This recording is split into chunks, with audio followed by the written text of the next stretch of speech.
Rhaenyra Targaryen was born in the year 97 after conquest, the only living child of King Viserys I and Queen Aemma Arryn. She arrived after years of heartbreak, after pregnancies lost, and infants who drew only a few brief breaths before departing this world. Aemma had tried again and again to give her husband sons, and each time the cradle remained empty. Each time the wetnesses wept instead of sang. When Rhaenyra finally lived past her first dangerous year, past her second, past her third, she became something precious beyond measure. She was not the son Viserys had hoped for, but she was alive, and she was his. The court watched her grow with wonder. This silver-haired child who laughed in the gardens and rode her wooden dragon through the halls of the Red Keep.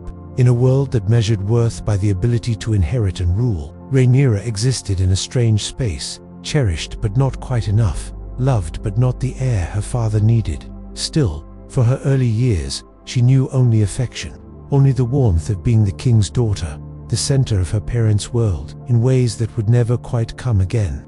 Queen Aemma Arryn loved her daughter with the fierce protectiveness of a mother who had lost too many children already. She taught Rhaenyra the ways of court, the careful dance of words and gestures that governed life among the highborn. Aemma herself had been raised in the Vale, in the ancient house of Arryn, where honor was valued above cunning and the falcon flew proud against mountain skies. She brought those values to her daughter's education, hoping to instill strength and grace in equal measure. Young Rhaenyra would sit beside her mother in the gardens, learning which ladies could be trusted and which spoke with honeyed tongues. She learned to read the expressions of courtiers, to understand the games being played behind every smile and bow. Aemma wanted her daughter prepared for whatever future awaited, though neither could have imagined the storms that would come. In those quiet afternoons, with the scent of roses drifting through warm air, mother and daughter existed in a bubble of safety that would prove heartbreakingly temporary. The bond between them was deep, rooted in shared loss and shared hope.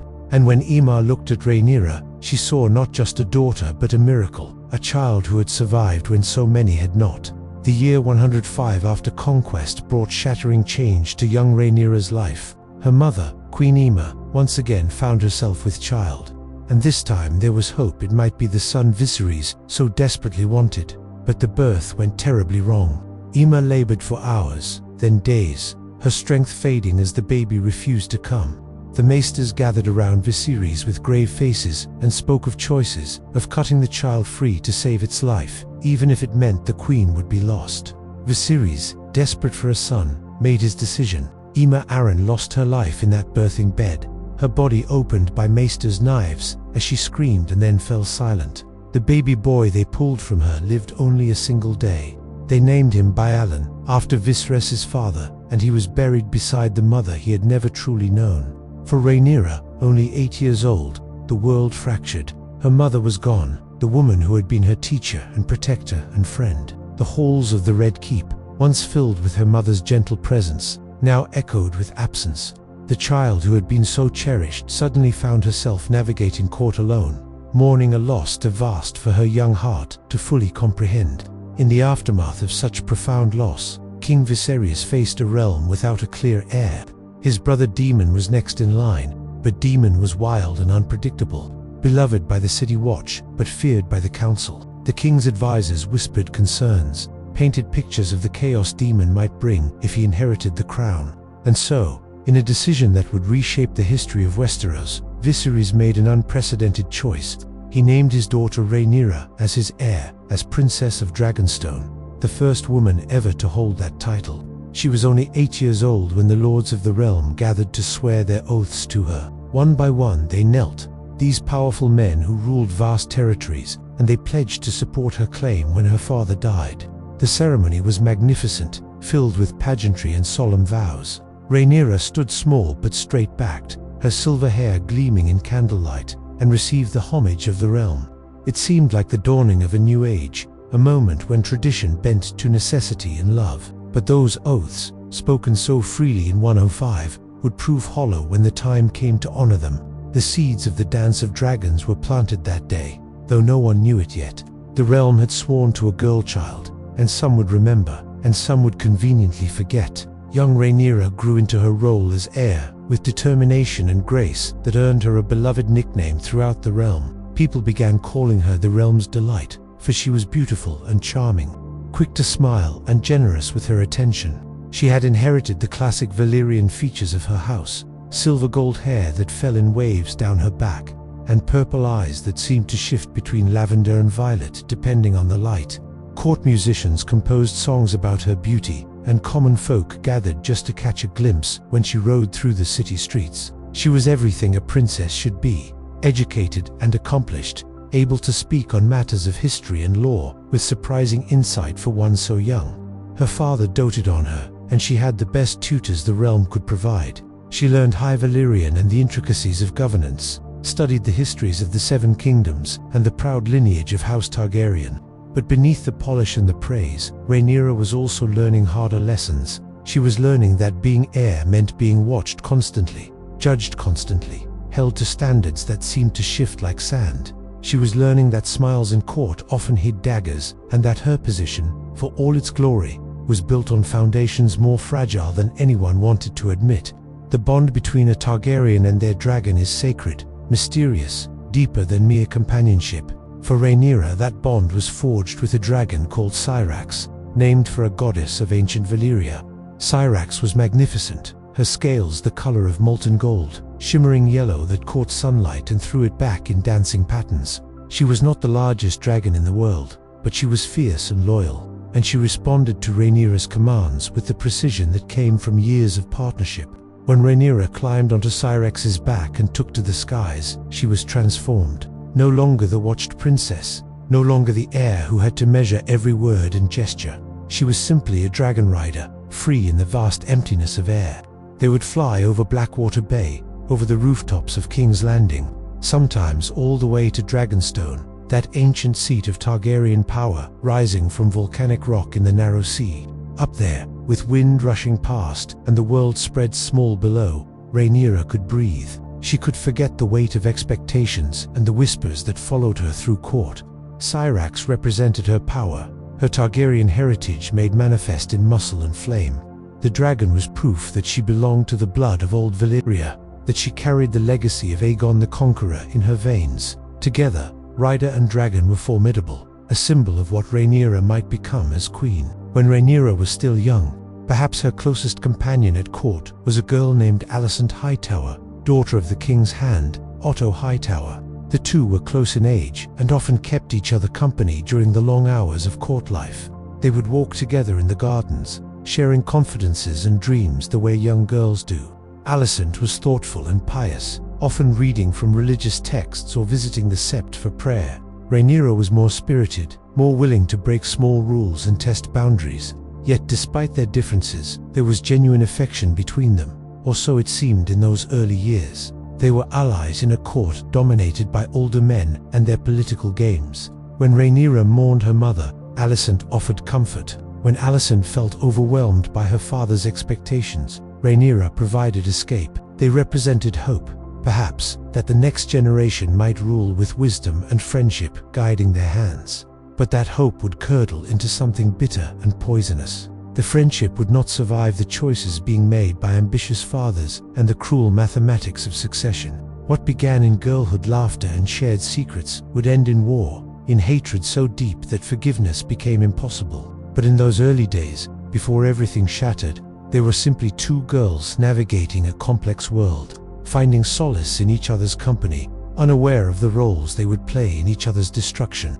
Only 2 years after Aemma's death, King Viserys shocked the realm by announcing his intention to marry again. The choice stunned everyone, particularly Rhaenyra. Her father had chosen Alicent Hightower, her companion, her friend, the girl who had comforted her through grief. Alicent was young enough to be Viserys' daughter, and she had been spending time alone with the king in his chambers, reading to him, keeping him company in his mourning. Whether those visits were innocent or calculated, whether Alicent acted of her own will or at her father's urging, the result was the same. She would become queen. For Rhaenyra, the betrayal cut deep. This was the girl she had trusted, and now she would take her mother's place, wear her mother's crown, sleep in her mother's bed. The wedding took place in 106 AC, a modest affair that reflected the uncomfortable nature of the union. Rhaenyra attended, her face carefully composed, showing nothing of the turmoil inside. Court whispered about the marriage, about Otto Hightower's ambition, about what it meant for Rhaenyra's position as heir. If Alicent bore sons, and everyone expected she would, given her youth, those sons would become potential rivals to Rhaenyra's claim. The happy friendship of girlhood died in that marriage ceremony, replaced by something colder, more wary. Alicent was now stepmother to a girl only a few years younger than herself, and the awkwardness of that situation poisoned whatever remained of their old bond. The new queen proved fertile where Aemma had struggled. In 107 AC, Alicent gave birth to a son, and they named him Aegon, after the conqueror himself. The birth of a healthy male heir sent ripples of uncertainty through the realm. Yes, Viserys had named Rhaenyra his heir. Yes, the lords had sworn oaths. But Aegon was a son, and in Westerosi tradition, sons came before daughters in matters of inheritance. The laws of succession were clear, or so many believed. A king's son should inherit before a king's daughter, regardless of which was born first. Otto Hightower certainly believed this, and he began carefully, subtly, building a faction around the young prince. Not openly, not in ways that could be called treason, but the work began nonetheless. Letters were sent. Loyalties were cultivated, seeds were planted. Viserys insisted that nothing had changed, that Rhaenyra remained his heir, that the oaths sworn to her still held. But with each passing year, as more children followed Aegon, a daughter named Helena, then another son named Aemond, and finally young Derrender, question grew more complicated. The realm now had two potential lines of succession, and everyone knew that when Viserys finally died, that question would have to be answered. For Rhaenyra, watching her stepmother bear child after child, each one a potential threat to her inheritance, the future she had been promised began to look increasingly uncertain. As Rhaenyra matured into womanhood, the question of her own marriage became pressing. She was heir to the throne, and her choice of husband would shape the political landscape of the realm. After much deliberation, a match was arranged with Lana Velaryon, son of Lord Corlys Velaryon, and Princess Rhaenys. It was a brilliant political alliance. House Velaryon was the wealthiest in the realm, with a fleet that controlled the narrow sea and trading connections stretching across the known world. Rhaenys, Lana's mother, was called the Queen Who Never Was because she had been passed over for the throne in favor of Viserys at the Great Council of 101 AC. By marrying Lana, Rhaenyra was uniting their claims, bringing together the two branches of House Targaryen in a way that seemed to strengthen her position immeasurably. The wedding was magnificent, held in 114 AC, with all the pageantry the realm could muster. Lana was handsome in the Valyrian way, with silver hair and purple eyes, and he was a dragon rider, bonded to sea smoke. On the surface, it appeared to be everything a royal marriage should be, but those close to the situation knew the truth. Lana preferred the company of men, particularly his close companion Ser Carl Corey, and while he and Rhaenyra held genuine respect for each other, their marriage would be one of political convenience rather than passion. Despite the nature of their marriage, Rhaenyra and Lana managed to maintain a functional partnership. They appeared together at court functions, presented a united front to the realm, and treated each other with courtesy and even affection. Lana did not object when Rhaenyra took her own favorites, understanding that their arrangement allowed freedoms on both sides. They had an agreement, unspoken but clear, that they would do their duty to the realm while living their personal lives as they chose. For a time, this arrangement worked reasonably well. Lana was often away at sea with his father, pursuing adventures and glory far from the confines of court. Rhaenyra remained at King's Landing or Dragoonstone, managing her responsibilities as heir and navigating the increasingly complex politics of her father's court. Their marriage may not have been built on romance, but it was built on mutual understanding and respect. And in the brutal world of arranged royal marriages, that was perhaps more than many could claim. The Velaryons brought their strength to Rhaenyra's cause, their fleet and wealth and dragons adding to her power base. Lord Corlys in particular was a formidable ally, a man who had sailed farther than perhaps anyone alive, who had amassed wealth beyond counting, and who had the political acumen to navigate the dangerous waters of succession disputes.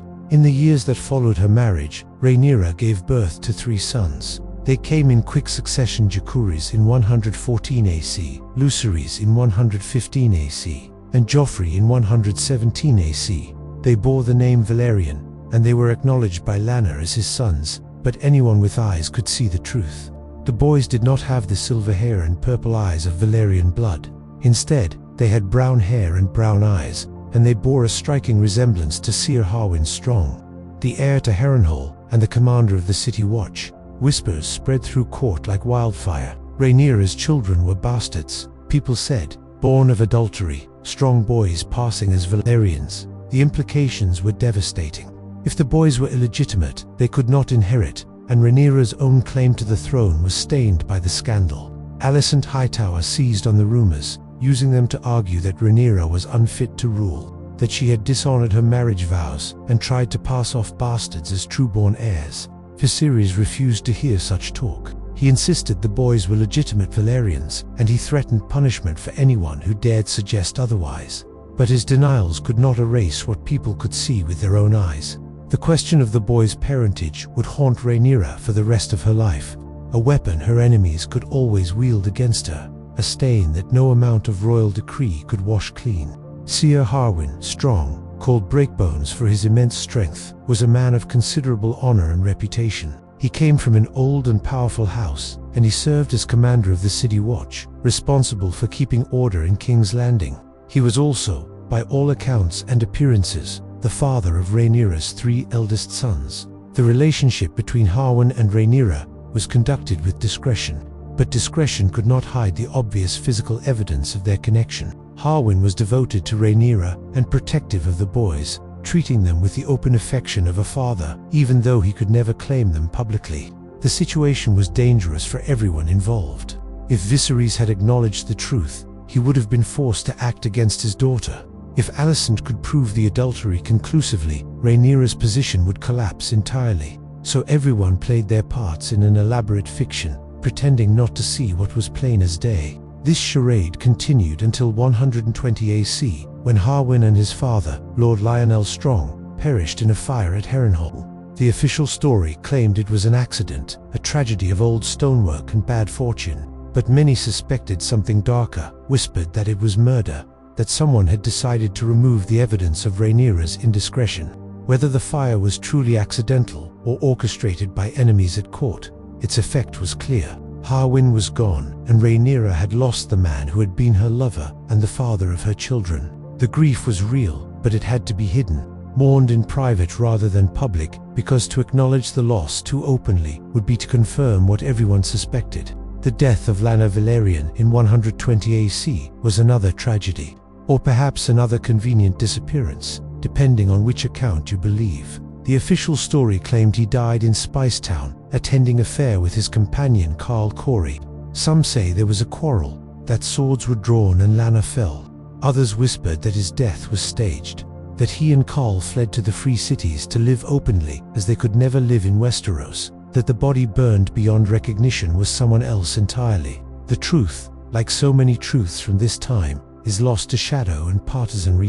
What matters is that within days of Lana's death being announced, Rhaenyra married again, and her choice shocked the realm even more than her father's marriage to Alicent had years before. She married her uncle, Daemon Targaryen, in a secret ceremony on Dragoonstone. Daemon had been married twice before, first to Rhea Royce, who died in a riding accident, then to Lena Valerian, who died giving birth. He was controversial, dangerous, brilliant, and utterly devoted to Rhaenyra. Their marriage was incestuous by the standards of most of Westeros, though Targaryens had always married brother to sister, uncle to niece, to keep the bloodline pure. Still, the speed of it, the secrecy of it, the apparent convenience of Lana's death followed so quickly by remarriage. All of this fed the rumors and scandals that surrounded Rhaenyra. Her enemies painted her as shameless, lustful, willing to do anything to satisfy her desires. Her supporters saw strength, saw a woman taking control of her own destiny and securing a powerful ally.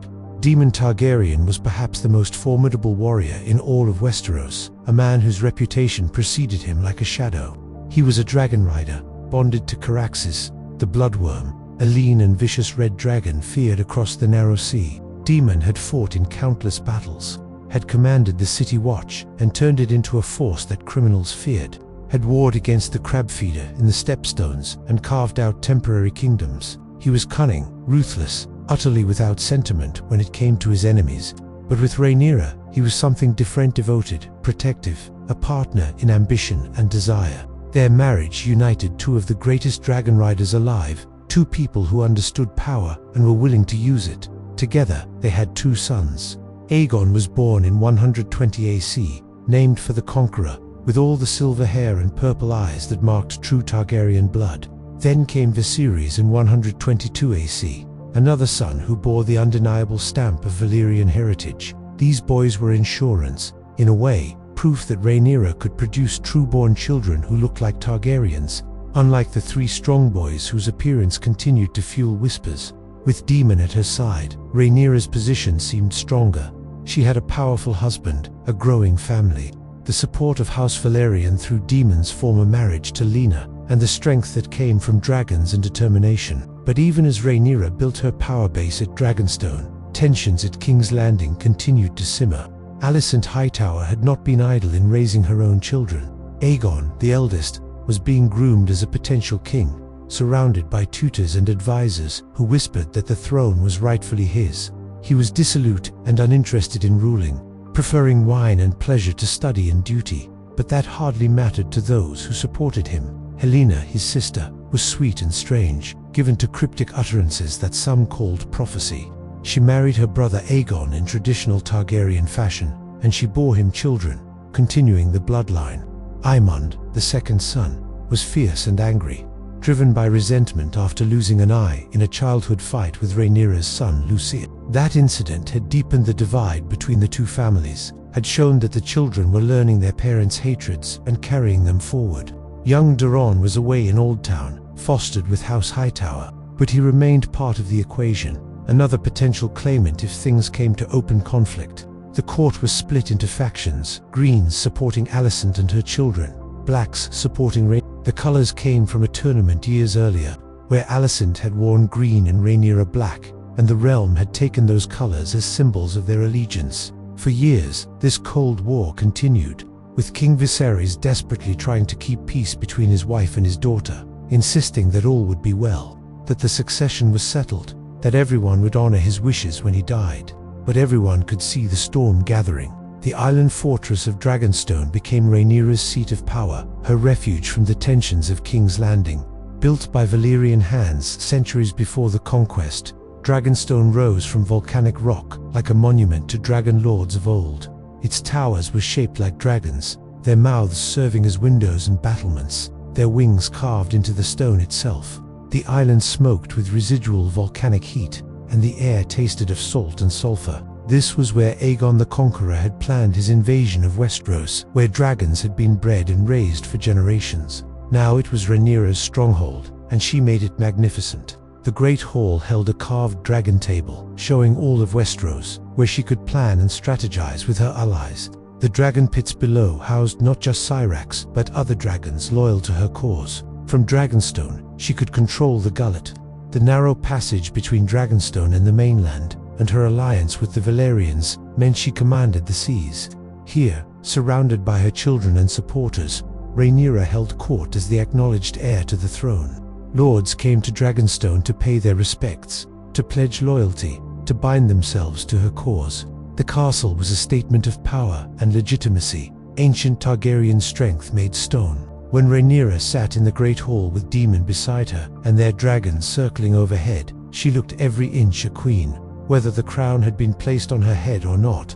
King Viserys' eye grew sicker as the years passed, his body failing even as his will remained fixed on maintaining peace. Some illness ate at him from within, causing sores and pain that maesters could not cure. Pieces of him were removed over time, fingers lost to infection, then a hand, his face becoming gaunt and ravaged. He refused milk of the poppy when he needed to remain clear-headed, enduring the pain so he could continue trying to hold his family together. Viserys loved both his daughter and his wife, loved all his children, and he could not or would not see the impossibility of his position. He insisted that Rhaenyra would inherit, that the oaths sworn to her when she was 8 years old still bound the realm. He insisted that Alicent and her children accept this reality, that there need be no conflict. But even as he insisted, even as he commanded, the two factions grew more entrenched in their opposition. Every family dinner became an ordeal of careful words and veiled hostility. Every feast risked explosion into open confrontation. Viserys spent his final years trying to mediate an unmediatable situation. pouring water on a fire that only burned hotter for the dampening. His love for his family was genuine, but it blinded him to the realities of power and succession.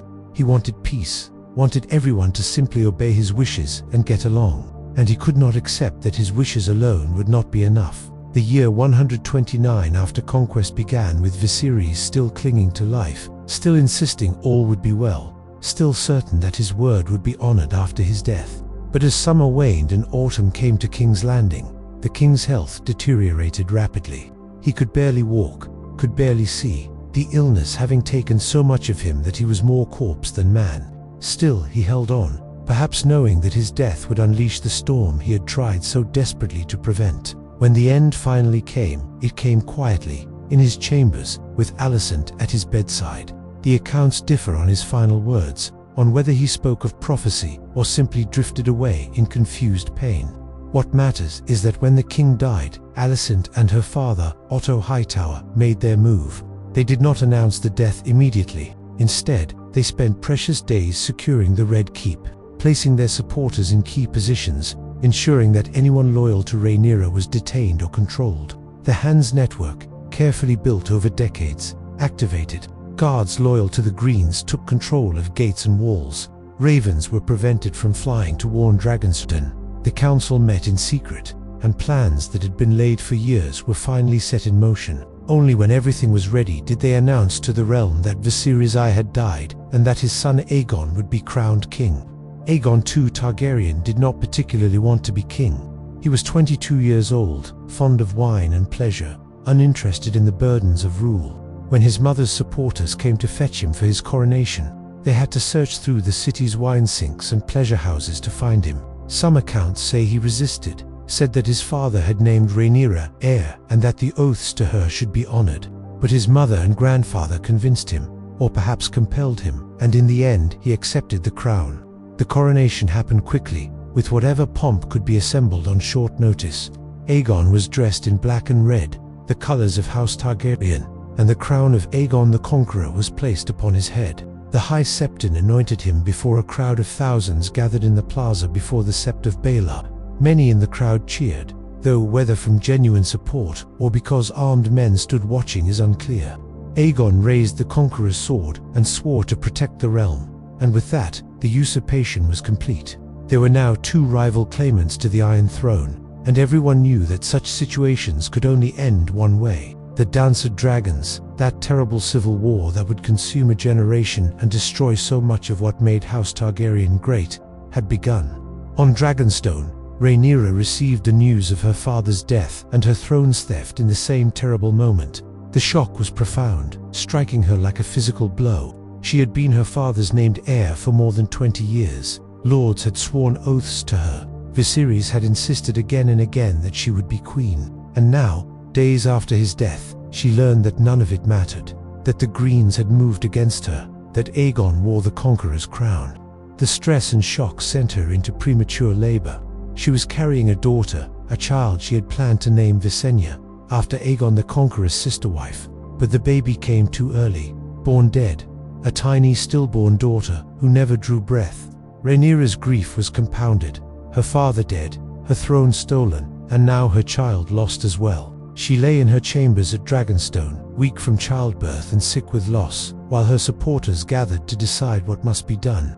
Daemon raged, calling for immediate war, for flying to King's Landing on Dragonback and burning the usurpers to ash. Others counseled patience, arguing they needed to gather their forces and ensure their allies before taking action. Rhaenyra, weak but furious, made her position clear. She was the rightful queen. She would have her throne, and those who had stolen it would pay the price. The realm split along lines that had been forming for years. The North declared for Rhaenyra immediately, Lord Cregan Stark honoring the oath his father had sworn decades before. The Vale of Arryn, ruled by Rhaenyra's cousin, Lady Jane Arryn, declared for her as well. The Riverlands were divided, but largely came to support the Blacks under Lord Elmo Tully. House Valyrian and its massive fleet stood with Rhaenyra, her sons being Valyrians by name and Lord Corlys believing in her claim. These were formidable allies, the North's vast armies, the Vale's strength, the Riverland's strategic position and control of the seas. But the Greens had their own support. The Westerlands, under House Lannister, declared for Aegon, bringing the gold of Casterly Rock to his cause. The Reach, through the influence of House Hightower, largely supported the Greens, though some houses remained divided. The Stormland split, with some lords supporting Aegon and others remaining neutral or secretly favoring Rhaenyra. The realm was fracturing, choosing sides in a conflict that would devastate all of them. Families were torn apart, with brothers fighting brothers, fathers disowning sons who chose the opposite side. The clear division everyone had feared was now reality, and there would be no peaceful resolution. Rhaenyra held her own coronation at Dragonstone, a ceremony meant to assert her legitimacy against Aegon's claim. She wore a gown of black velvet with red embroidery, the colors of her house, and upon her head was placed a crown that had belonged to her ancestor, King Jaehaerys I. Daemon performed the ceremony, placing the crown on her silver hair and proclaiming her Rhaenyra of House Targaryen, first of her name, Queen of the Andals, the Rhaenyra, and the First Men, Lady of the Seven Kingdoms, and Protector of the Realm. Her supporters knelt and swore their oaths anew. Lords Valerian, Staunton, Massey, and others pledged their lives and forces to her cause. The great hall of Dragonstone rang with their vows, and for a moment it seemed as though justice might prevail, as though the oaths sworn when she was 8 years old would finally be honored. But even in that moment of triumph, everyone present knew the truth. Crowns and oaths meant nothing without the power to enforce them. Aegon sat the Iron Throne in King's Landing. Rhaenyra held Dragonstone and the loyalty of the Northern Vale. Between them lay all of Westeros, and it would be bathed in blood before this was settled. In those early days of the conflict, there was still hope that war might be avoided, that some negotiation might satisfy both sides. Ravens flew between King's Landing and Dragonstone, carrying terms and counterterms. Alicent offered Rhaenyra Dragonstone as her seat in perpetuity, along with revenues and honors, if she would acknowledge Aegon as king. Rhaenyra's response was unequivocal. She demanded Aegon bend the knee, renounce his false claim, and acknowledge her as queen. She offered him Storm's End and lands and position if he would submit. Neither side would yield the essential point, the question of who truly held the right to rule. The negotiations, such as they were, collapsed quickly into mutual accusations and threats. But before open warfare began, both sides attempted to secure allies through envoys and diplomacy. Rhaenyra sent her sons as messengers to various lords, hoping their presence would win support or at least neutrality. These missions would prove fateful, setting in motion tragedies that would make the war infinitely more bitter and personal than it already was. Lucerys Valerian, Rhaenyra's second son, was only 14 years old when he was sent to Storm's End to secure Lord Boros Baratheon's support. He flew on his dragon Arax, a young dragon not yet fully grown, much like Luke himself. The mission should have been safe, protected by the ancient customs that made envoys and messengers sacred and untouchable. But when Luke arrived at Storm's End, he found he was not the only envoy there.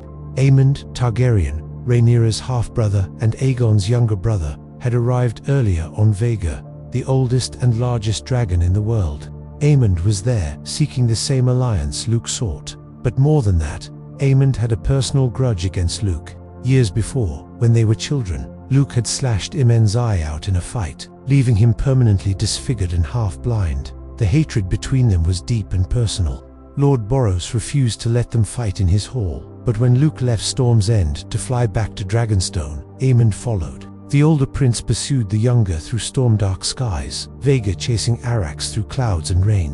What happened next is disputed in the details, but certain in the result. Whether Aemond meant to kill Luke or merely frighten him, whether the dragons acted on their own or followed commands, the outcome was the same. Above Shipbreaker Bay, in the midst of a terrible storm, Lucerys Valerian and his dragon Arax were killed. Some say Vhagar simply bit Arax in half. Others claim both dragon and rider were torn apart. Days later, pieces of dragon and boy washed ashore on the rocks below Storm's End. When the news reached Dragonstone, Rhaenyra's grief transformed into something cold and terrible. Her son, her child, murdered while serving as her envoy. Any hope of limiting the war, any possibility of restraint, died with Lucerys in that storm. Daemon Targaryen was not a man who believed in half measures or restraint. When he learned of Luke's death, he did not mourn in silence or seek legal redress. He wanted blood for blood, son for son. In King's Landing, Aegon and Helaena had 3 children. young princes and a princess who had nothing to do with Aemon's actions at Storm's End. Daemon hired assassins, men willing to do terrible work for gold. They were called Blood and Cheese, a former city watch officer and a rat catcher, men who knew the secret ways through the Red Keep's walls and passages. Daemon gave them their instructions to take a son of Aegon's to make the Greens feel the pain Rhaenyra felt. The two men infiltrated the castle and found Queen Helena with her children. What happened in that room is one of the darkest moments of the war. The assassins took the life of Prince Jaehaerys Aegon's heir, a boy of 6 years old. Helena was forced to witness, and the trauma shattered her mind. She would never recover from that night, never be whole again. The murder of an innocent child, done in vengeance for another innocent child's death, poisoned whatever remained of possible reconciliation. The war became total. The Greens, who might have shown mercy, now burned with righteous fury. The realm, which might have seen both sides as having legitimate grievances, now saw only horror piled on horror, atrocity answered with atrocity. Blood and Cheese accomplished Daemon's goal of vengeance, but the cost was any remaining moral high ground, any claim to be fighting a just and honorable war.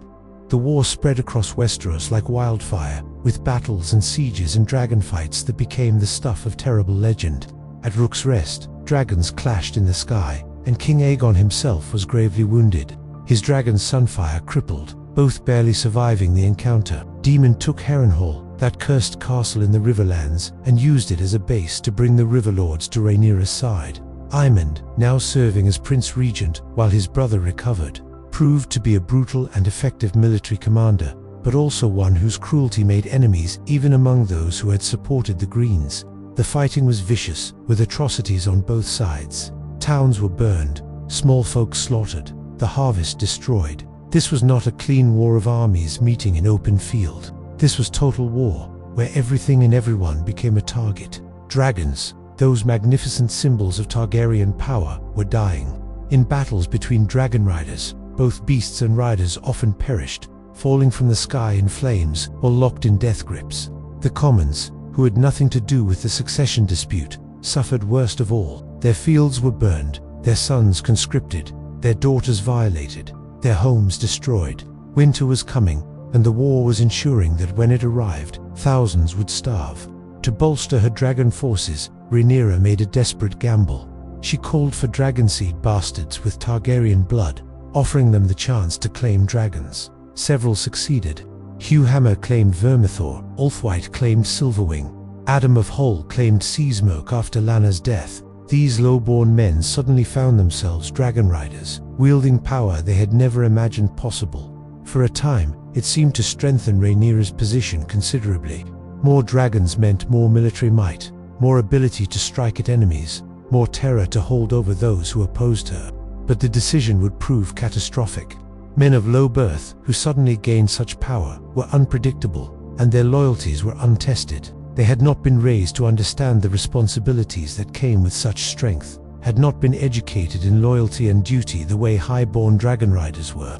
They were given dragons, these bastards and common folk, and some of them would prove faithful unto death, but others would see opportunity for advancement that went far beyond simple service to a queen. The dragon seed would become both Rhaenyra's greatest asset and one of her worst betrayals. Proof that desperation can lead to decisions that seem wise in the moment, but carry hidden costs that only reveal themselves when it's too late to undo what's been done.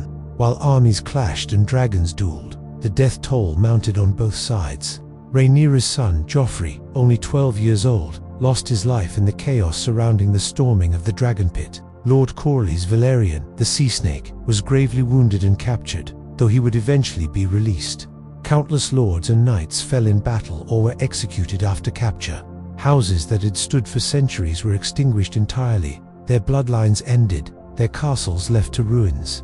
The Riverlands became a wasteland of burned villages and destroyed keeps. The small folk began to suffer famine as the war destroyed crops and disrupted the harvest. Plague followed in the wake of armies, spreading death to those the swords had missed. The dragons themselves, once numbering nearly 20 at the war's start, were being killed one by one. Some fell in battle against other dragons. Some were killed by scorpion bolts or lucky arrows. Some were poisoned or trapped. The great beasts that had made House Targaryen invincible were proving mortal after all. With each death, the Targaryens grew weaker, the power that had held the realm together for more than a century diminishing with every dragon that fell. People began to wonder if this war would destroy not just the current generation of Targaryens, but the entire house. If, when the fighting finally stopped, there would be anyone left to rule and anything left worth ruling over. By late 129 and into 130 AC, the tide of war seemed to turn in Rhaenyra's favor. Her forces won key victories, and her dragons continued to give her a significant advantage despite the losses. The decisive moment came when her armies marched on King's Landing itself. Aegon, severely wounded and half-dead from his injuries at Rook's Rest, was spirited out of the city by his supporters. They fled to safety, leaving the capital to Rhaenyra's forces. When she entered King's Landing in 130 AC, it should have been her moment of triumph. She had won. She had taken the city. She could finally sit the Iron Throne that had been denied to her. The gates opened, and Rhaenyra rode through streets lined with people who had no choice but to accept her rule. She made her way to the Red Keep, to the throne room where the Iron Throne sat waiting. And there, finally, she sat upon it. The chair made of 1,000 swords surrendered to Aegon the Conqueror, the symbol of ultimate power in West. She was queen, undisputed ruler of the capital, and for a moment it must have seemed like all the suffering and loss had been worth it. But the throne rejected her, not metaphorically, literally. The Iron Throne is said to reject false kings, its blades cutting those who do not belong.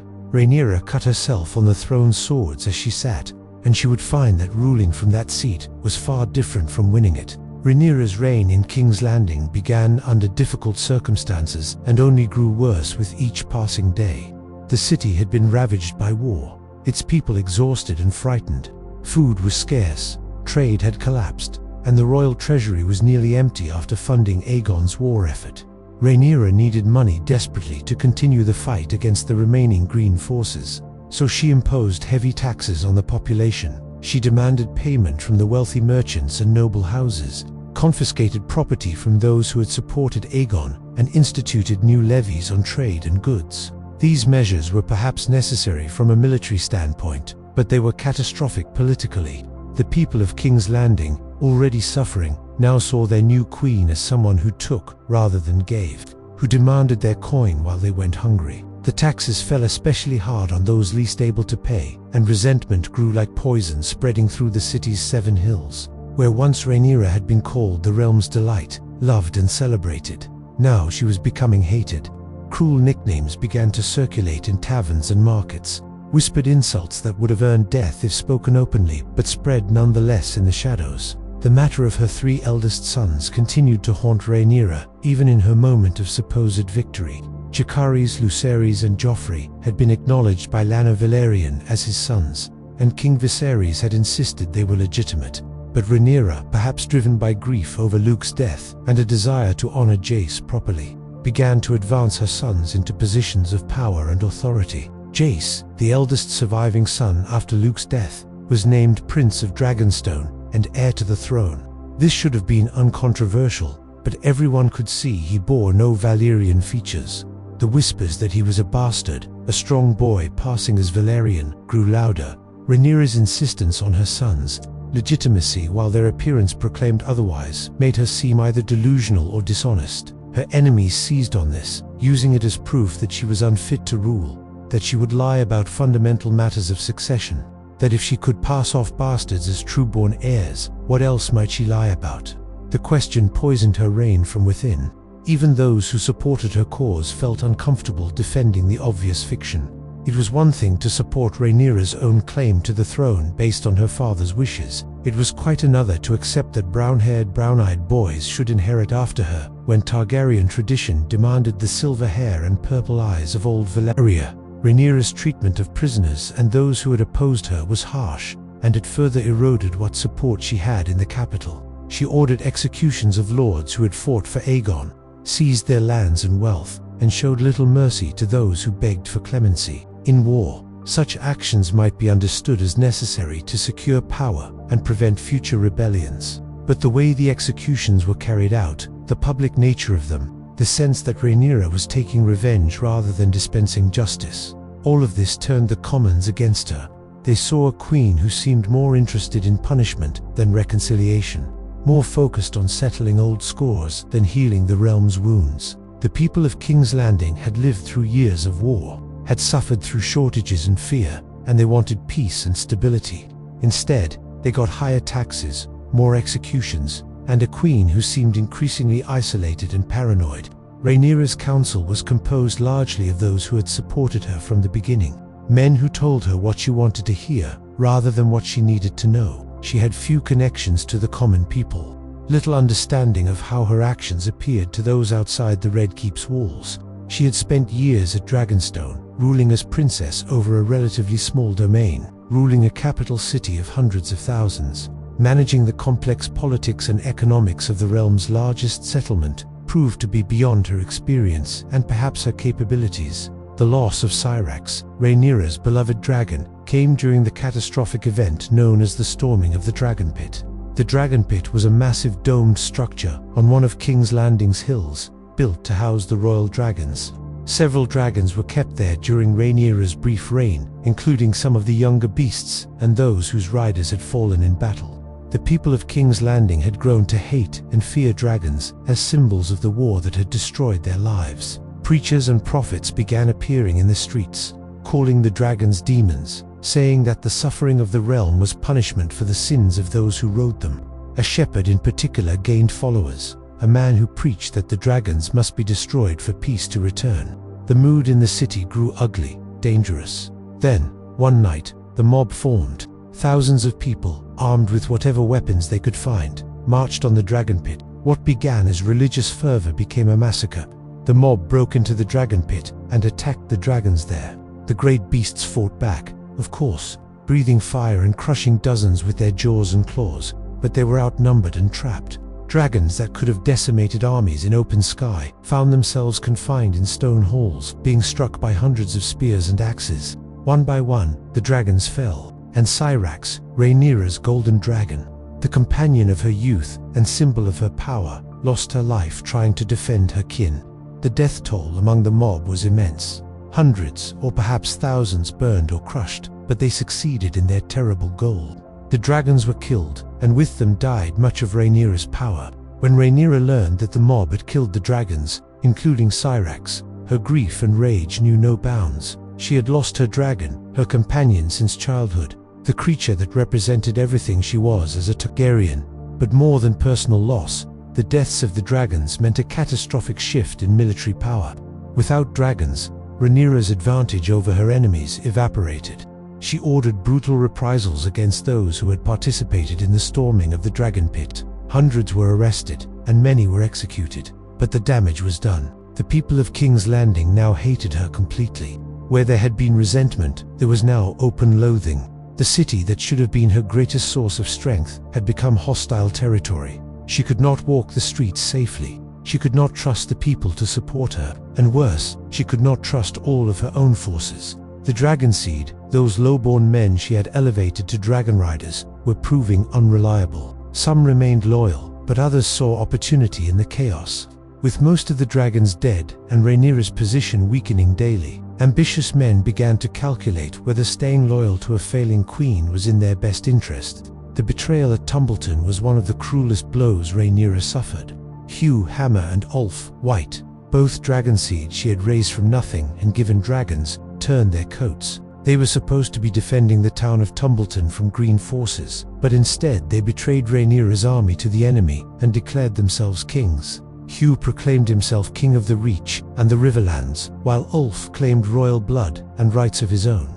It was absurd, these lowborn men with delusions of kingship, but their betrayal had devastating practical consequences. Their dragons, Vermithor and Silverwing, were now fighting for the enemy. The army they commanded was destroyed or turned. Tumbleton, which should have been held for Rhaenyra, became a green stronghold. The betrayal proved that Rhaenyra's decision to give dragons to men of uncertain loyalty had been a terrible mistake. She had been desperate for more dragon riders, and desperation had led her to trust those who proved untrustworthy. Hugh and Ulf were eventually killed by their own men, their brief reigns ending in the same treachery they had shown to Rhaenyra, but by then the damage was complete. The loss of 2 dragons and a significant army, the proof that some of her forces could not be trusted. The humiliation of being betrayed by men she had elevated, all of it contributed to the unraveling of her cause. Even Corlys Velaryon, the sea snake, the man whose support had been crucial to Rhaenyra's claim from the beginning, began to waver in his loyalty. Corlys was old, weary from years of war, and he had lost almost everything. His wife Rhaenys had died at Rook's Rest, killed fighting for Rhaenyra's cause. His son Lanna was dead, whether truly or staged. His granddaughters from his daughter Lena were scattered or at risk. He had poured the wealth and power of House Velaryon into supporting Rhaenyra, and what had it gained him? A realm in ruins, his house weakened, and a queen who seemed to be losing control.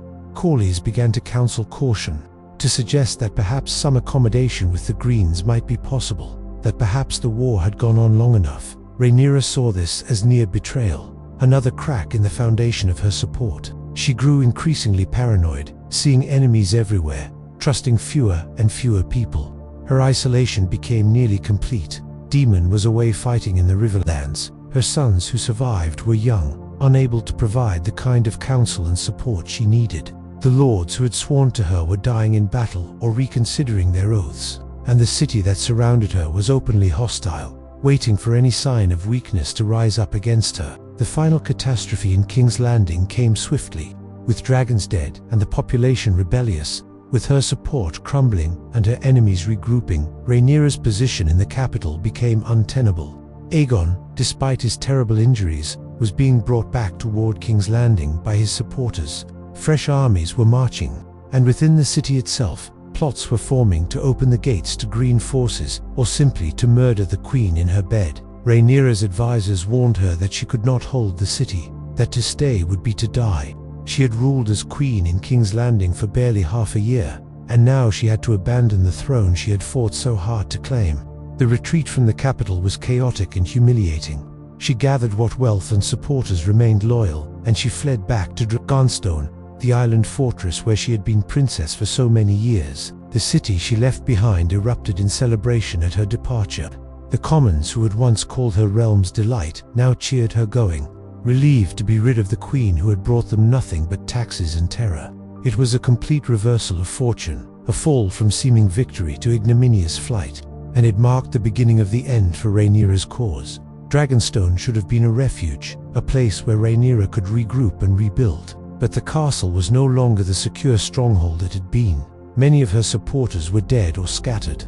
The dragons that had made Dragonstone powerful were mostly gone, killed in battle or in the storming of the Dragon Pit. Food was scarce, supplies low, and the garrison was filled with men whose loyalty was uncertain. Still, Rhaenyra clung to hope. She still had some forces in the field. Daemon was still fighting in the Riverlands. The North had not abandoned her cause. Perhaps, with time, she could rally her scattered supporters and mount another challenge for the throne. But time was the one thing she did not have. Aegon too, despite his injuries, despite everything he had suffered, was determined to see Rhaenyra destroyed. He would not rest while his rival lived, would not consider the war won until the woman who had claimed his throne was dead, and he was moving, slowly but inexorably, toward Dragonstone, bringing with him what remained of his forces and his dragon Sunfire, crippled but still dangerous. The betrayal that finally doomed Rhaenyra came from within Dragonstone itself. Seer Alfred Broom, a knight who had served at the castle for years, had been turned, whether through bribery, promises of advancement, or simply calculation that Rhaenyra's cause was lost. Broom made a deal with Aegon's forces. When Aegon approached Dragonstone by sea, Broom ensured that the castle's defenses did not respond as they should. Gates that should have been barred were left accessible. Guards who should have been vigilant were absent or looking the other way. Rhaenyra, exhausted from her flight from King's Landing, grieving for all she had lost, trying desperately to plan her next move, did not realize the trap closing around her until it was too late. Aegon's forces landed on Dragonstone and moved swiftly through the castle. Resistance was minimal, confused, quickly overcome. Rhaenyra's remaining loyal guards tried to protect her, but they were outnumbered and outmaneuvered. Some were killed, others were captured, and Rhaenyra herself, the woman who had been named heir at 8 years old, who had fought for more than 20 years to claim her birthright, was taken prisoner in the very castle that had been her seat of power. The capture was particularly cruel because Rhaenyra's youngest sons, Aegon the Younger and Viserys, were with her on Dragonstone. They were just children, innocent of the crimes their parents had committed, guilty of nothing except being born into this terrible conflict. When Aegon II's forces took Rhaenyra, they took her sons as well, hostages to ensure compliance or bargaining chips for whatever came next. Young Aegon, barely 10 years old, would be forced to witness what was about to happen to his mother. Viserys had actually been taken earlier in the war and was believed dead, though he would later prove to be alive and held captive far across the narrow sea. For Rhaenyra, seeing her son Aegon in the hands of her enemies, knowing he was powerless to help her or himself, must have been its own special agony. She had lost so much already: her father, her throne, multiple children, her dragon, her reputation, her crown. Now she would lose what little remained. In the dungeons of Dragonstone, Rhaenyra Targaryen faced her final days as a prisoner of the man she had fought so long to defeat. Aegon too had won, but his victory was hollow. He was broken in body, barely able to move without terrible pain, his dragon crippled, his own sons dead, his kingdom devastated by the war. But he had survived, and Rhaenyra had not, and to him that meant he was the rightful king and she the usurper who had tried to steal what was his. Whatever passed between them in those final days, whatever words were spoken or left unsaid, the histories do not record in detail. What is known is that Aegon intended to make an example of Rhaenyra, to show the realm what became of those who challenged the rightful king. The execution would not be quick or private. It would be public, dramatic, designed to send a message that would echo through the generations. For a woman who had spent her entire life in the public eye, who had been celebrated and then vilified, who had been princess and queen and prisoner, the end would come before an audience, witnessed by those who hated her and those who could not help her. On the day of her death, Rhaenyra Targaryen was brought forth from the dungeons of dragons. She was 33 years old, still young but aged beyond her years by war and loss and suffering. The woman who had been called the realm's delight, the most beautiful princess in the Seven Kingdoms, was haggard now, marked by grief and imprisonment. Her silver hair, once her glory, hung lank and uncombed. Her purple eyes, which had sparkled with life and joy in her youth, were dull with the knowledge of what was coming. She was brought before Aegon too, and there, in the place where she had held court as princess and later as queen in exile, her life ended. The accounts of exactly how she died are difficult to speak of, so horrific that even chroniclers who recorded terrible things throughout the dance hesitated to give full details. What can be said is that she lost her life at Aegon's command, in a manner meant to be symbolic and terrible, witnessed by her young son who would carry the trauma of it for the rest of his life. Rhaenyra Targaryen, who should have been queen, who had fought so hard and lost so much, died at the place she had once called home, killed by her half-brother, mourned by almost no one in that moment, because everyone who might have mourned was either dead or too far away to help.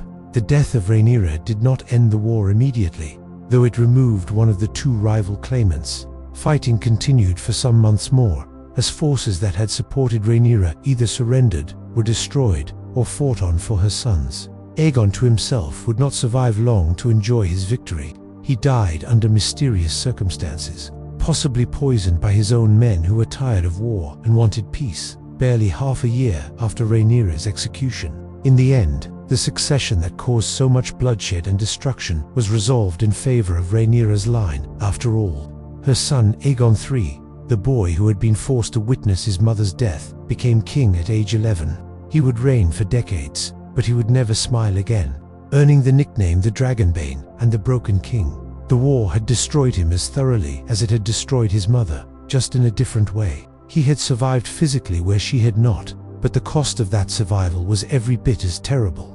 The Dance of Dragons ended with Westeros devastated, its population reduced by war and famine and plague, its noble houses weakened or destroyed, and its dragons nearly extinct. The great beasts that had made House Targaryen invincible were gone, the last few dying within a generation of the war's end. The realm that had been relatively peaceful under Viserys the First's reign was now scarred and suspicious, its people traumatized by the brutal civil war. The small folk had suffered most of all, their homes burned, their crops destroyed, their children lost to battles they had no stake in. The lords who had chosen sides found themselves impoverished by the cost of war, their treasuries empty, their armies decimated, and the Targaryens themselves, who had seemed untouchable in their power, had proven all too mortal. They had turned on each other, destroyed each other, and in doing so they had sown the seeds of their house's eventual downfall nearly 2 centuries later. The legacy of Rhaenyra Targaryen is complicated, contested, viewed differently depending on who tells the story and when the story is told. In the immediate aftermath of her death, she was remembered primarily as a usurper, a woman who had plunged the realm into civil war rather than accept her half-brother's claim to the throne.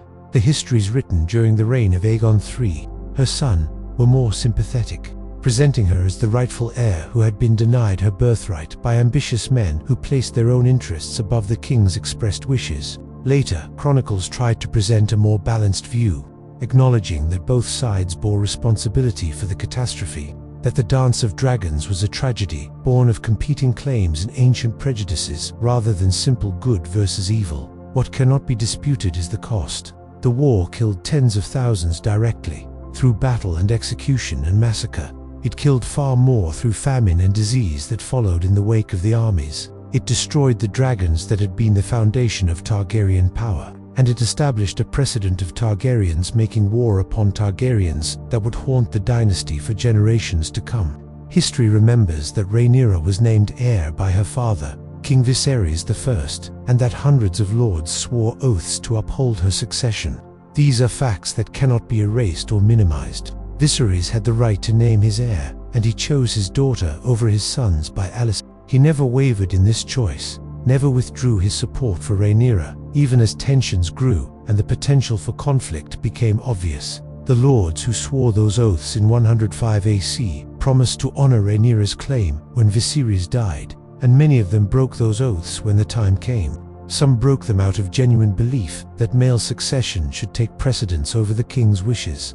Others broke them out of calculation, supporting whichever side seemed more likely to win. Still others tried to stay neutral, hoping to avoid the consequences of choosing wrong. But the oaths were broken, and that breaking represents a fundamental crisis of legitimacy and trust. If a king's expressed wishes and formal oaths, sworn before gods and men, could be set aside so easily, what did that say about the foundations of royal authority? The Dance of Dragons proved that power ultimately rested not on law or custom or oaths, but on force, on dragons and armies and the willingness to use them. Rhaenyra's gender was central to the conflict, impossible to separate from the question of succession. Westeros was and is a patriarchal society, one where women rarely hold power in their own right, and where the idea of a queen regnant was almost unprecedented. There had been ruling princesses in Dorne, but Dorne was considered different, exotic, not fully part of the Seven Kingdoms traditions. The Great Council of 101 AC had specifically rejected a female claimant, Princess Rhaenys, in favor of Viserys, establishing what many saw as precedent that men came before women in succession. When Viserys then named his daughter Rhaenyra as heir, he was challenging that precedent, asserting that the king's will could override customary law. Some supported this principle, believing that royal authority should be absolute, and that if the king said his daughter would inherit, then that settled the matter. Others saw it as dangerous innovation, arguing that traditions existed for good reasons and should not be set aside on royal whim. The fact that Rhaenyra was a woman made everything more complicated, more fraught with questions about capability and propriety and precedent.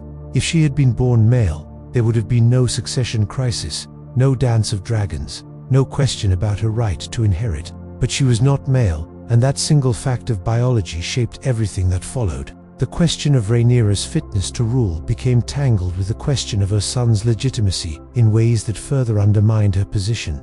Even those who supported a woman's right to inherit the throne found it difficult to defend Rhaenyra when her 3 eldest sons were so obviously not the children of her husband Lana. The appearance of Jacaerys Lucerys and Joffrey made it clear that whatever the legal fiction, whatever Lana and Viserys might say officially, these were not true-born Valyrian princes.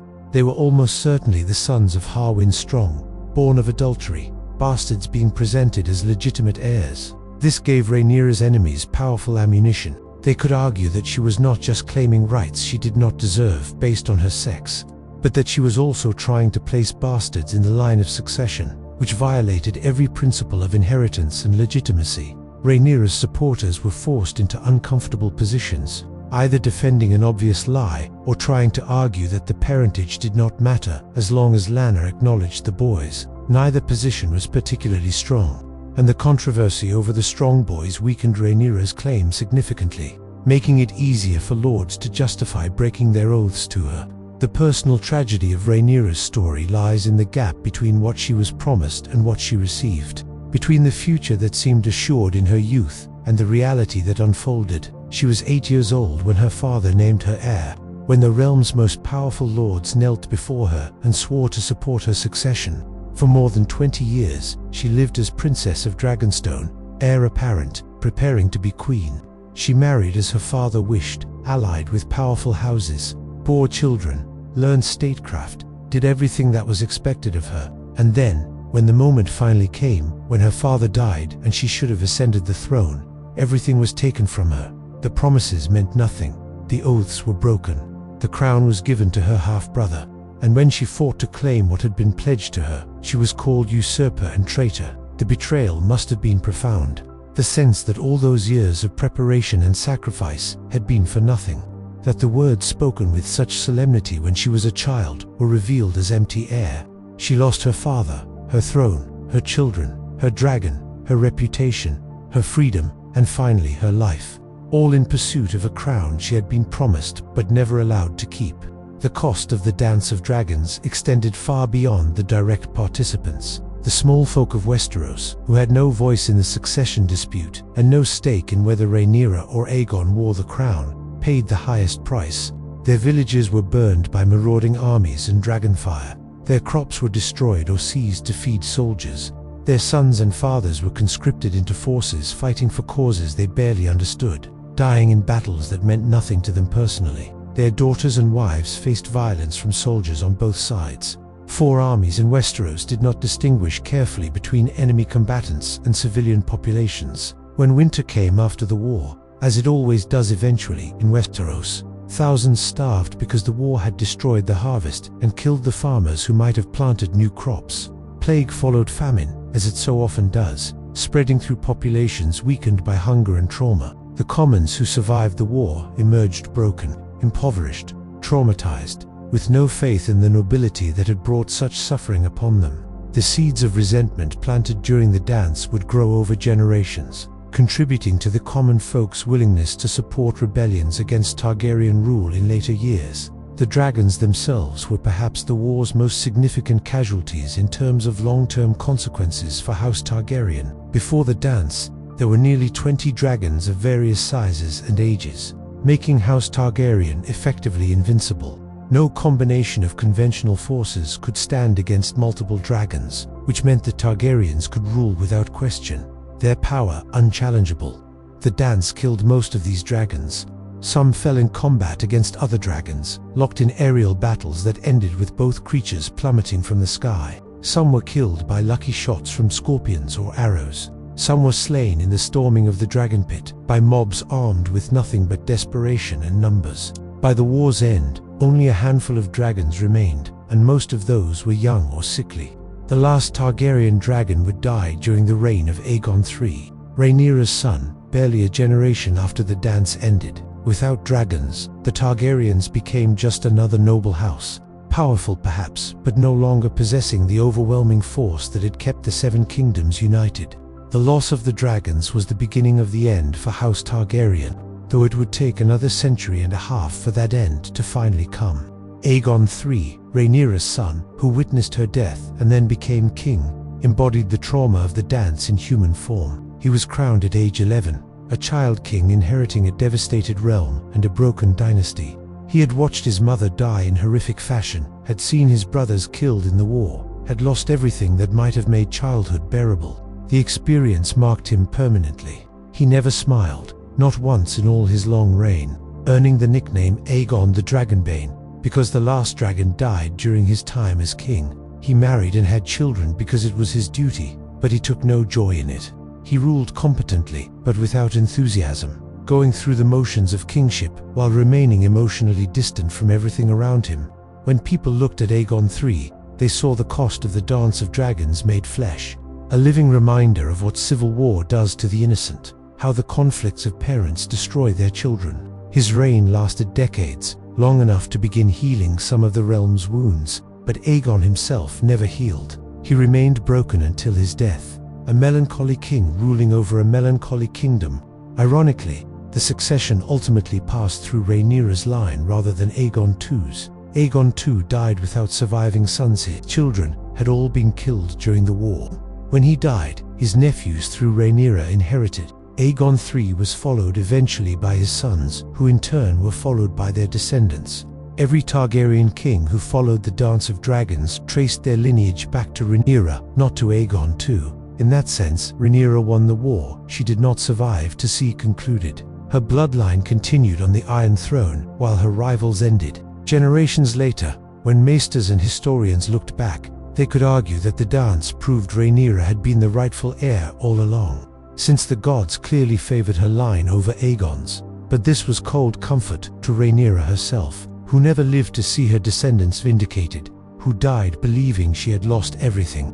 Victory in the abstract, decades after death, means little to someone who suffered so much in life. The Dance of Dragons established dangerous precedents that would haunt House Targaryen for generations.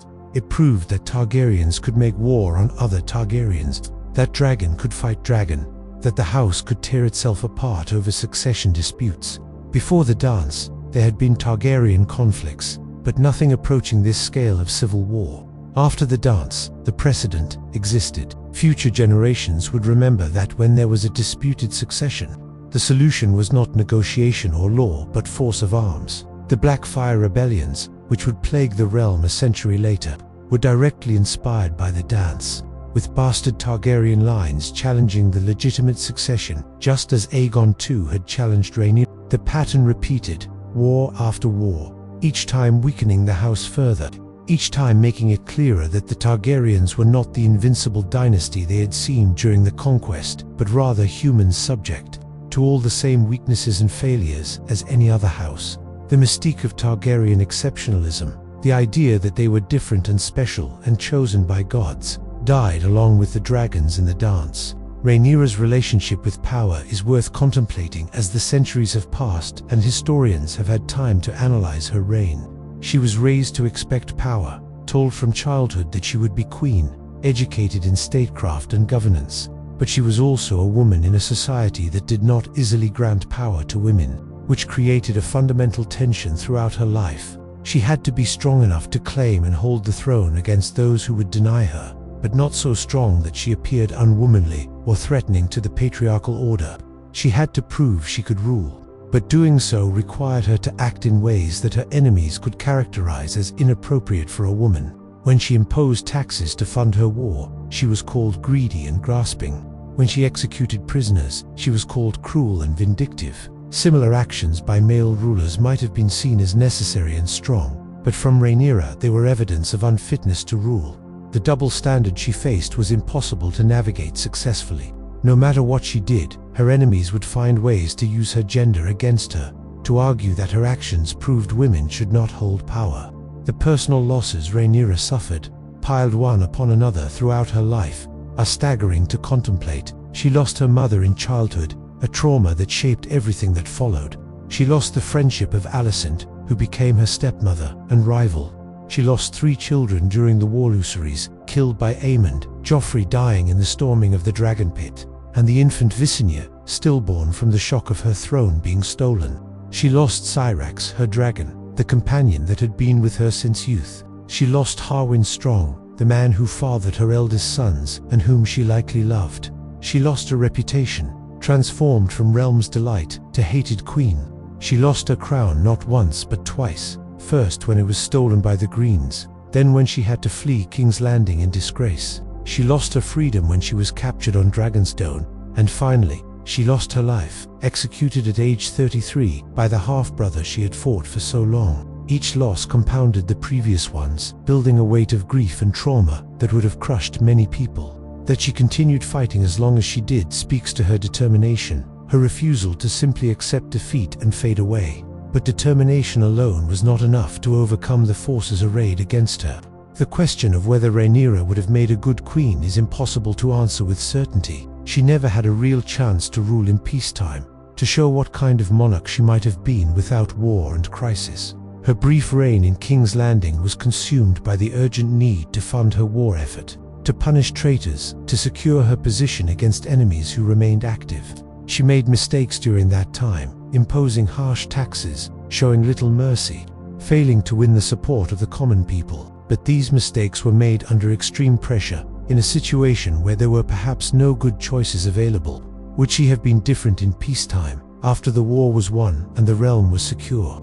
Might she have been a just and effective ruler, bringing wisdom gained through suffering to her governance? We will never know, because she never got that chance. History remembers her primarily through the lens of the Dance of Dragons, and that terrible war colors everything about her legacy. She is forever the queen who lost everything, the tragic figure whose story ends in defeat and death, rather than the queen who ruled wisely and well for decades. Daemon Targaryen, Rhaenyra's uncle and second husband, disappeared from history at the battle above the God's Eye, one of the war's most dramatic moments. He fought eye and one eye in single combat, both men mounted on their dragons high above the lake called the God's Eye in the Riverlands. Caraxes and Vhagar, the two dragons, locked together in mortal combat and fell from the sky, crashing into the lake's dark waters. Neither dragon nor rider was ever recovered. Daemon's fate became the stuff of legend. Some said he died in the fall, his body lost in the lake's depths. Others claimed he survived and fled to live out his days in exile across the narrow sea. Still others whispered that he lived on in some magical way, waiting to return when House Targaryen needed him most. Whatever the truth, he was gone, and Rhaenyra lost her most capable military commander and strongest supporter. Without Daemon, her position became even more precarious, her forces less coordinated, her strategy less effective. His disappearance, coming as it did relatively late in the war, was another blow in the series of disasters that ultimately destroyed her. The maesters who chronicled the Dance of Dragons centuries later struggled with how to present the story fairly. Grand Maester Muncan compiled accounts from 3 primary sources, each with their own biases and agendas. Sept and Eustace tended to favor the Greens and present Rhaenyra negatively, painting her as lustful, cruel, and unfit to rule. Mushroom, the dwarf fool who claimed to have witnessed many events, told scandalous stories that may or may not have been true, often making both sides look worse than they were. Between these biased accounts, later historians tried to find truth, to understand what actually happened versus what propagandists on both sides claimed happened. The result is that we can never be entirely certain about many details of Rhaenyra's life and reign. We know the major events, the births and deaths and battles, but the motivations, the private conversations, the inner lives of the participants remained obscured by time and partisan retellings. Rhaenyra exists for us as a figure in history, important and tragic, but always somewhat distant, never quite real in the way a person standing before us would be real. The survivors of the dance carried their scars for the rest of their lives. Those who had fought on either side had to find ways to live together in the aftermath, to rebuild houses and alliances that had been shattered by the conflict. Old enemies had to become neighbors again, had to sit together in councils and marry their children to each other to cement peace. The process of reconciliation was slow and painful, marked by lingering resentments and old grudges that sometimes erupted into new violence. But gradually, over years and decades, the immediate pain of the war faded into history. New generations were born who had not lived through the dance, who knew it only as stories their parents and grandparents told. For these new generations, Rhaenyra and Aegon were figures from the past, important historically but not personally immediate. The realm moved on, as realms always do, finding new problems to worry about and new conflicts to fight. But the memory of the dance remained, a warning about what happens when succession is unclear and ambition overcomes duty, when dragons fight dragons and families destroy themselves from within. In the great sweep of Westerosi history, the Dance of Dragons marks a turning point, the moment when House Targaryen's dominance began its slow decline. Before the dance, the Targaryens seemed eternal, blessed by gods, invincible in their power. After the dance, they were revealed as mortal, capable of error and destruction and self-defeat. The loss of the dragons was the most visible symbol of this decline, but the deeper wound was to the house's unity and mystique. The Targaryens had proven they could not govern themselves, could not manage succession without civil war, could not maintain the discipline and unity that empire requires. Future kings would face rebellions and challenges that might have been unthinkable when dragons filled the skies. The gradual weakening that began with the dance would eventually culminate in Robert's rebellion, when the last Targaryen king was overthrown and the dynasty ended. Looking back from that vantage point, historians could trace a line from Rhaenyra's death to the death of the dynasty itself, could see how the seeds planted in the dance bore bitter fruit generations later. Rhaenyra's story raises questions about justice and legitimacy that Westeros never fully resolved. Was she the rightful queen, denied her throne by traitors and misogynists who could not accept a woman's rule? Or was Aegon the rightful king, inheriting by the laws and customs of the realm, despite his father's wishes? Different people answered these questions differently, based on their own beliefs about law and monarchy and gender. What is clear is that the realm paid a terrible price for the ambiguity, for the failure to establish clear rules of succession that everyone agreed upon. Viserys I's decision to name Rhaenyra his heir was within his rights as king, but it conflicted with customary law and the precedent set at the Great Council of 101. This created a situation where both sides could claim legitimacy, where neither claimant was clearly wrong or clearly right. In such situations, when law and custom conflict, the result is often violence, as different factions choose different principles to support. The dance proved that legitimacy alone is not enough to secure a throne. Power matters, force of arms matters, and the willingness to use that force to fight and kill and die for a claim matters as much as the legal basis for the claim itself. The waste of the dance is perhaps its most tragic aspect. All the death, all the destruction, all the suffering, and in the end what changed? The Targaryens still ruled. The Iron Throne still stood in King's Landing. The Seven Kingdoms remained united, more or less. The succession passed to Rhaenyra's son, which is what likely would have happened if she had been allowed to rule in the first place, and then died naturally after a peaceful reign. So many people died, so much was destroyed, for a conflict that in hindsight seems pointless. If the lords had simply honored their oaths to Rhaenyra, she would have ruled, and then been succeeded by her sons, and perhaps the realm would have been spared the devastation. If Rhaenyra had been willing to accept a compromise early in the conflict, perhaps granting Aegon some lesser position or territory in exchange for acknowledging her as queen, the war might have been avoided. If either side had shown more willingness to negotiate, to find peaceful solutions, to value the realm's welfare over personal ambition, countless lives might have been saved, but neither side could bring themselves to back down.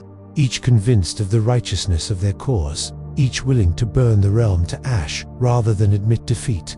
The dance was a failure of leadership on all sides, a failure of wisdom and restraint and perspective. Rhaenyra Targaryen, in the end, was a woman of her time, shaped by the expectations and limitations placed upon her by a society that did not know what to do with a female heir. She was not a saint, not a perfect ruler. Winning waiting unfairly denied her throne. She made mistakes, showed poor judgment at times, let passion overcome reason. But she was also not the monster her enemies portrayed, not the cruel usurper that green propaganda painted. She was human, complex, neither wholly good nor wholly evil, trying to navigate an impossible situation with the tools and understanding available to her. She fought for what she believed was rightfully hers, for the throne her father had promised her, for her children's future, for her own sense of justice and legitimacy. The fight cost her everything. Whether it was worth the cost is a question each person must answer for themselves, based on their own values about duty and honor and what princes and princesses owe to the realm they seek to rule. The realm's delight became the realm's tragedy, a woman who should have been celebrated becoming instead a cautionary tale about the dangers of ambition and the cost of civil war. Her story has been told and retold over the centuries, each generation finding in it reflections of their own concerns about power and gender and legitimacy. Some see her as a victim of patriarchy, a woman denied her rights simply because of her sex. Others see her as a cautionary tale about the dangers of violating tradition and custom. Still others see her simply as a tragic figure, neither hero nor villain but a person caught in circumstances beyond her control, doing the best she could with limited options and suffering for it. All of these interpretations have some truth to them, for Rhaenyra was all of these things, and none of them completely. She was like all historical figures, too complex to be reduced to simple narratives of good and evil, too human to fit neatly into the categories we might prefer for our stories. In the Red Keep of King's Landing, in the chambers where Rhaenyra once lived as a child, where she played with Alicent and learned from her mother, where she later returned as queen for those brief months before having to flee, the walls remember. Stone does not forget.